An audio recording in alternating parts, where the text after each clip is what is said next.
Guys again 1v4 fail. അതിന് മുന്നേ ഈ ഒരു 1v3 ഒന്ന് കണ്ടത്. ഇവന്റിൽ ഇറങ്ങി നേരെ ഒരു ഗണ്ണെടുത്ത് പുറത്തേക്ക് ഇറങ്ങി ദൂരെ ആ ഇവന്റിന്റെ മുന്നിലായിട്ട് ഒരുത്തനെ കണ്ട് അവനടിച്ച് നോക്കിട്ട് ഫിനിഷ് ചെയ്യാൻ നോക്കി, ഫിനിഷ് ചെയ്യാൻ കഴിഞ്ഞില്ല. അപ്പൊ തന്നെ റീലോഡ് ചെയ്ത് നേരെ ലെഫ്റ്റിലേക്ക് കയറ്റപ്പെട്ട് ഒരുത്ത് ഓടിപ്പോകും.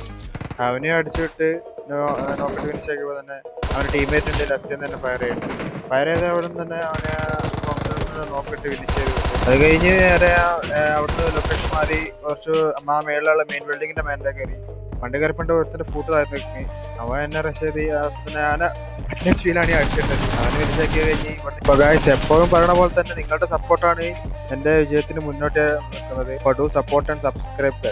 ഇവന്റിന് സത്യന്റെ കുട്ടി ഇവന്റിലേക്ക് പോകണം. കുട്ടി ഇവന്റിന്ന് ആണ് ആ 1v4 ഫെയിൽ ആവുന്നത്. അവനെ ഒരുത്തനെ കണ്ട് ഒരുത്തനെ യുവംപിക്ക് നോക്ക വെച്ചിട്ട് ഒരുത്തനുള്ളൂ വിചാരിച്ച് ഞാൻ കയറിയപ്പോഴാണെന്ന് അവിടെ മൂന്നാളുണ്ട്. അവന്റെ ടീമേറ്റ് ആണെച്ചാൽ അതിന്റെ ബാക്കിൽ തൊട്ടെടുത്തിട്ട് നാലാമത്തെ ആള്. അതില് ഞാൻ നോക്കിട്ടാണ് പിന്നെയും നോക്കിട്ട് പിന്നെ അവിടെ നോക്കിയപ്പോ ആൾക്കാര് മൂന്ന് പേര് നോക്കിട്ട് അവരെ ഫിനിഷ് ചെയ്യാൻ നോക്കിക്കൊണ്ട് ലെഫ്റ്റിൽ നിന്ന് അവന്റെ ടീമേറ്റ് വന്ന് അടിച്ച് ഞാൻ ചത്തി.